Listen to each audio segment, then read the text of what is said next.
So gahapon, nindot kaya akong testimony kay bahin sa physical healing.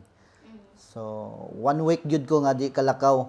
Kanang magkamang gyud ko sa matug CR, dili ko makatindog tungod kay akong tiil na tikil po ba or na tapilok. So, patal gyud kay pagkatapilok niya. So, sunod nga day, dito na nagsugod ang kalbaryo.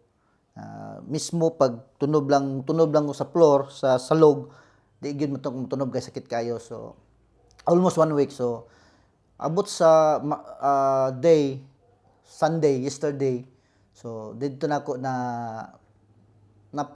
kanang na bless kayo ko, kanang napanlanginan kayo ko sa Ginoo tungod kay usa lang ka higayon nga akong ipangayo sa Ginoo ang kayuhan sa kuang tiil. So, pag start sa muang healing or tawag ba to, healing or deliverance nga gitudlo sa mua nga among ginabuhat na mga instruction sa buhaton. So ang sekreto ra gyud mga igsoon, receiving ra gyud, no? To receive ato ra gyud i-receive ang dawaton kung unsa ang promise sa Ginoo. So mo ta akong gibuhat, no? Sa diha nga nagdeklara ang alagad sa Ginoo, then ako lang gina-receive kung sino deklara niya.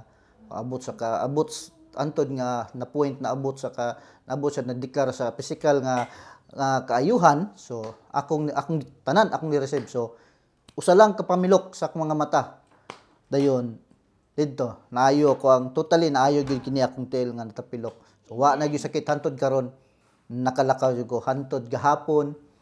Sugod gahapon sa pagpanguli na magikan sa simbahan sa church, nakalakaw gyud ko, no? Kay sa pagpaingon pa namo atong kung ibalik nako sa buntag, pagpaingon namo dito sa church, so dili gyud ako ang nag-drive sa sakyanan, di ko ka-drive kay tungod kay sakit kay tunob.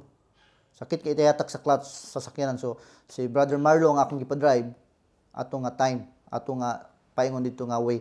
So anang pagpanguli namo tungod kay kaayuhan nga gihatag sa Ginoo sa kuha. Akong nahimo gyud kung unsay akong gihimo, unsay akong nahimo o ginabuhat sa ministry hantod karon. So dalaygon kay Ginoo, salamat kay sa iyang mga saad, no?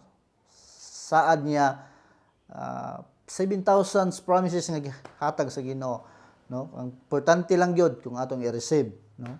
Pag naay mo deklara, ang response una magpaubos diha sa Ginoo and receive kung unsay iyang promise na para sa imuha o para sa kuha o para sa tuang tanan o para sa mga alagad sa Ginoo o para sa tanan mga